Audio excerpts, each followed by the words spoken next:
Bienvenue sur la chaîne. Abonne-toi pour découvrir chaque jour une nouvelle histoire inspirante. Il est venu avec un sourire et une caméra. Il a dit qu'il était là pour raconter l'histoire de l'Afrique, mais ce que personne ne savait, c'est qu'il n'était pas en train de filmer un documentaire, qu'il était en train de mapper des secrets, qu'il n'était pas en train de chercher la vérité, qu'il était en train de chercher des objectifs. Tout a commencé doucement. Un homme de peau paire, avec des chaussures secrètes et un accent français, est arrivé à l'aéroport international de Ouagadougou avec un visa de touriste et un badge de presse collé à son veste. Il a dit aux officiers de la custom qu'il était un journaliste en liberté, là pour comprendre les défis de sécurité de Burkina Faso et partager des voix locales avec le monde. Il a souri, a parlé en français fluide et a dit qu'il admirait le courage du président Ibrahim Traoré. C'est rare de voir des jeunes dirigeants africains qui se battent pour l'Ouest, a-t-il dit. Les gens le croyaient. Il a été poli. Il a offert de l'eau aux chauffeurs de taxi. Il a envoyé des cartons aux enfants de l'école. Il a acheté du thé dans les marchés de ville et a pris des photos de nuages et d'oiseaux. Mais derrière la caméra, il filmait quelque chose d'autre. Au cours des prochaines semaines, le journaliste a visité des endroits où la plupart des rapporteurs n'y sont pas allés. Il est resté près des camps militaires, est passé près des lignes de route et a demandé aux gardes locaux des routes de transport et des achats de mines. Lorsqu'un soldat a dit « Vous demandez plus de questions que notre propre commandant », le garçon a ri et a répondu « C'est comme ça que les journalistes apprennent ». La nuit, il est resté dans une maison de visite à l'extrême de la ville. Personne ne l'a vu boire ou fêter, mais ils ont remarqué quelque chose de bizarre. Il a fait des appels internationaux chaque nuit, sans jamais utiliser les cartons SIM locaux. Il n'a pas posté ses histoires en ligne. Il n'a pas tagué personne. Il a dit que tout allait être enregistré dans un rapport spécial européen. Et pourtant, il n'y avait pas d'article, pas de billes, pas de rapport publié en France. Au début, les locaux pensaient qu'il était juste excentrique. Mais une nuit, quand il a été vu près d'une torde radio restrictive, les choses ont changé. L'intelligence de Burkina Faso a commencé à regarder en silence. Ils ont suivi ses mouvements. Ils ont cloné son SIM sans toucher son téléphone. Ils ont logué ses emails, ses textes et ses messages de voix. Ce qu'ils ont trouvé n'était pas du journalisme, c'était de l'espionnage. Et quand le président Traoré a vu l'évidence lui-même, il n'a pas appelé pour une raid.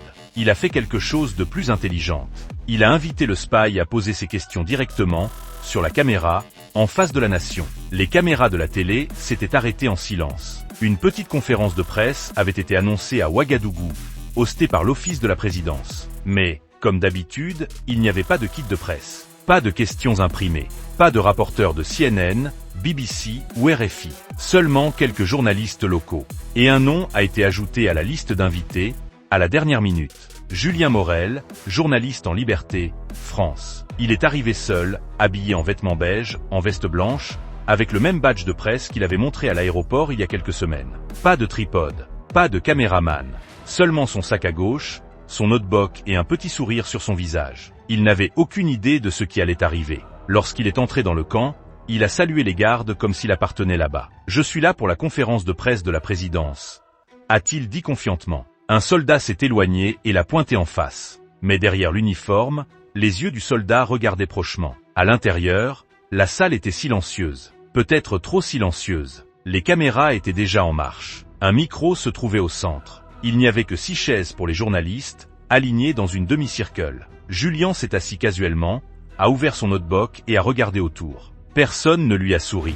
Personne ne l'a salué. Il sentait froid, mais il l'a nettoyé. Il pensait que c'était normal. Peut-être qu'ils étaient nerveux autour d'un journaliste européen. Puis, la porte s'est ouverte. Et le président Ibrahim Traoré s'est entré. Calme, rasher, pas en uniforme, mais dans ses fatigues militaires. Il n'a pas l'air fatigué. Il n'a pas l'air pressé. Il a l'air prêt. Julien s'est assis et a étendu sa main. Monsieur le Président, c'est un honneur. J'espérais. Traoré a soulevé sa main et a répondu. Vous avez posé de nombreuses questions sur nous, Monsieur Morel. Aujourd'hui, je vais les répondre. Mais d'abord, j'en ai quelques-unes de mes propres. Julian a regard. Est-ce que c'était une trappe?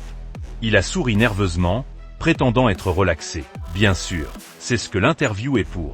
Mais ce n'était pas un interview normal. Parce que Ibrahim Traoré n'avait pas invité un journaliste. Il avait invité un espion. Et les prochaines minutes révéleraient juste à quel point l'entraide était profonde.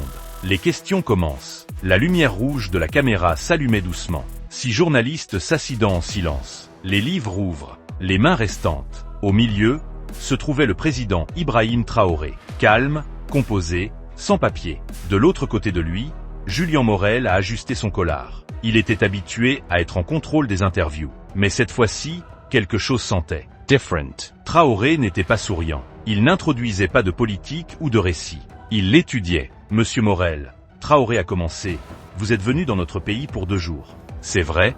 Oui, monsieur le président, a répondu Julien, stabilisant sa voix. J'ai été rassembler des histoires, filmer des locaux, essayant d'entendre. Entendre quoi? Julian a hesite. You. Les défis que vos gens se posent. La sécurité, l'infrastructure, les relations étrangères. Traoré a pleuré lentement, puis s'est tourné à côté. Un soldat s'est avancé, en gardant un fichier. Vous avez visité 9 zones adjacentes aux militaires. Traoré a continue. Vous avez enregistré 3 endroits stratégiques, vêtus comme des interviews avec des gardes. Julian a blink. La salle s'est affaiblie. Je suis un journaliste, il a dit. C'est ce que nous faisons. Nous allons où les histoires sont. Traoré s'est approché. Et est-ce aussi normal pour les journalistes de envoyer des emails enregistrés à 2 heures du matin au serveur enregistré à Abidjan? Julien s'est affaibli.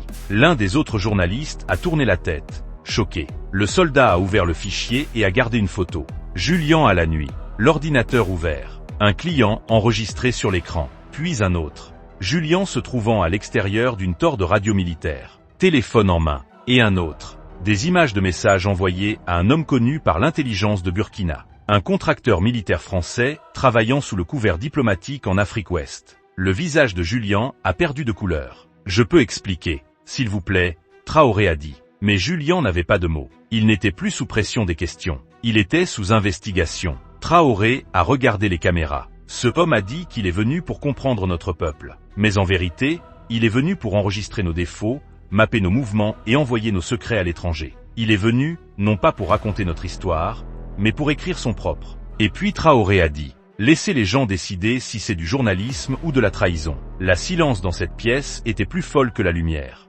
Julien Morel était venu exposer l'Afrique. Mais maintenant, c'était l'Afrique qu'il expose. La main de Julien Morel s'éloignait quand il a reçu son sac.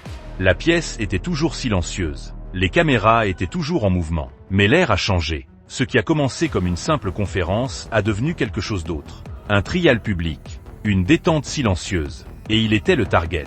Monsieur Morel, le président Traoré a dit calmement. Vous dénoncez ces photos? Ces messages? Ces enregistrements?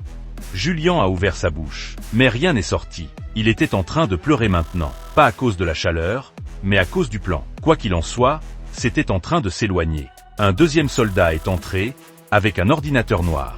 C'était Julien, confisqué la nuit précédente sans même le remarquer. Traoré a pleure. Le scénario a été changé. Laissez-nous vous montrer quelque chose, a-t-il dit à la salle.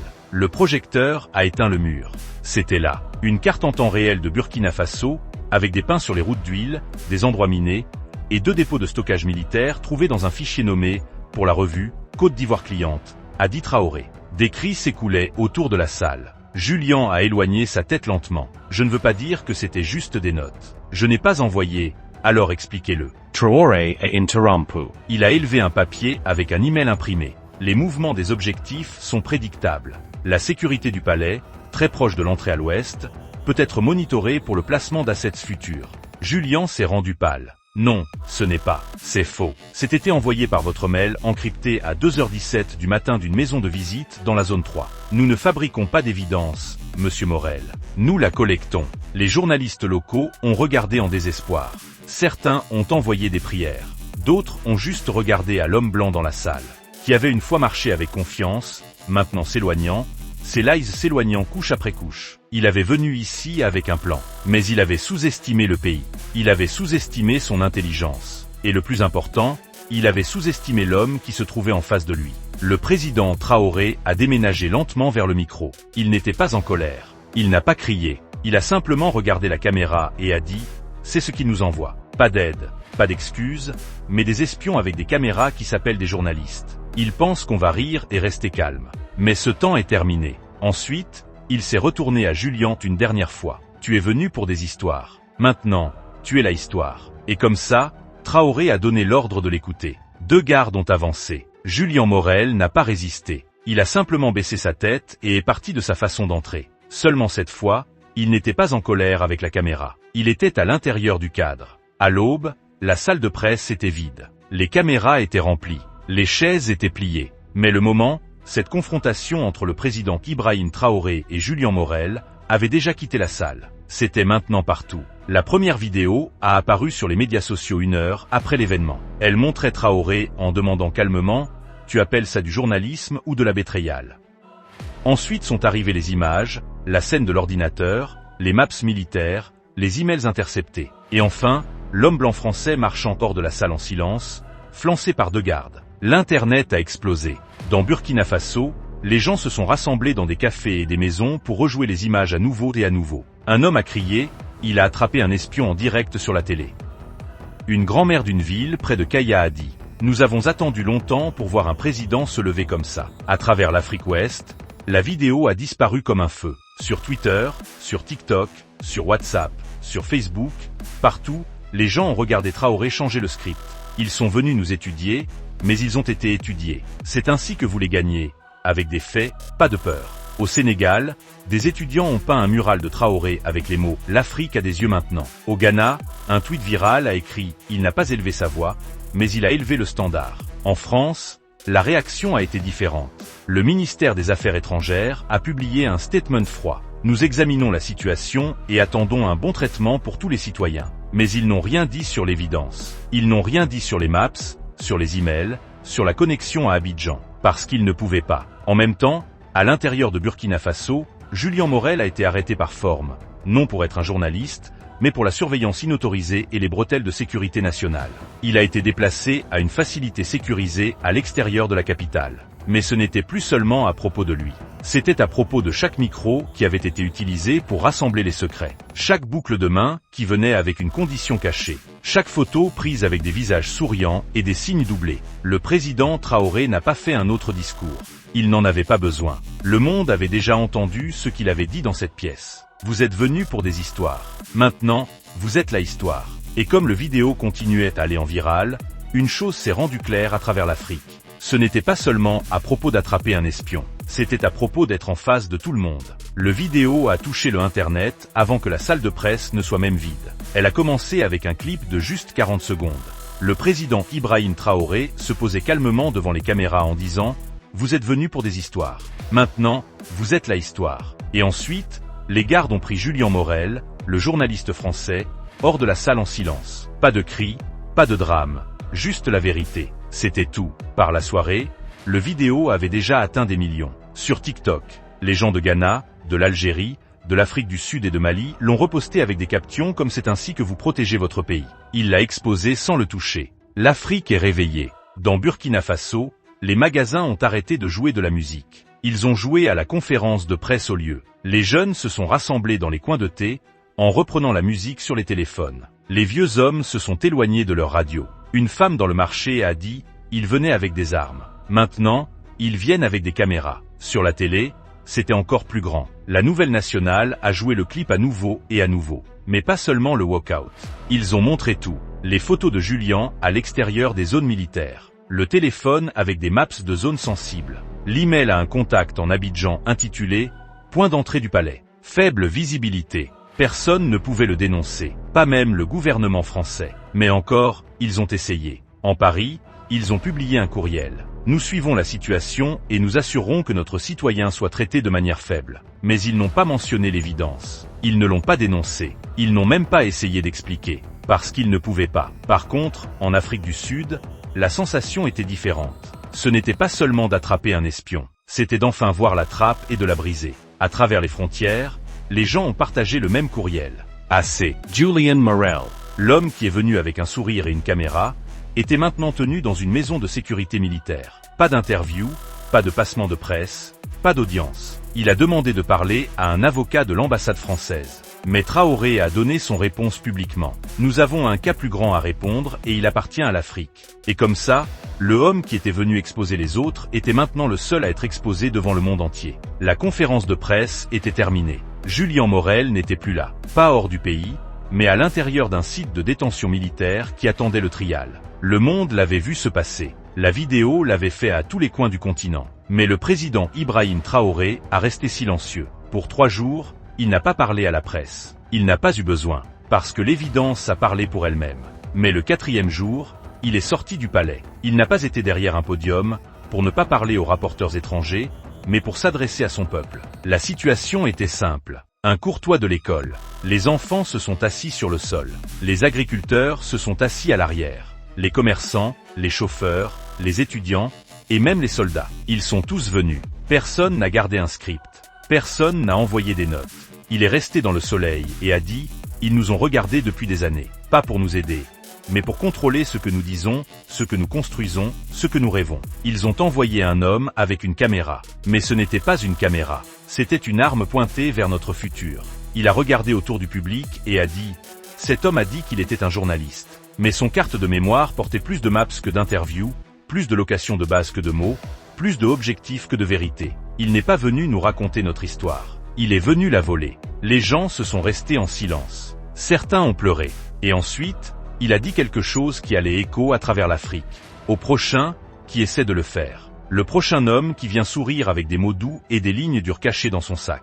Ne faites pas de erreur, notre silence pour l'obscurité. Nous vous voyons maintenant. Cette seule ligne est devenue un mouvement. Sur les murs de Ouagadougou, c'était peint. Nous vous voyons maintenant. Dans TikTok, des vidéos à travers le Ghana et la Nigeria. Nous vous voyons maintenant. Et dans les salles universitaires, de Dakar à Dar es Salaam. Nous vous voyons maintenant. Aucun arrêt n'a été fait au-delà de Julian Morel.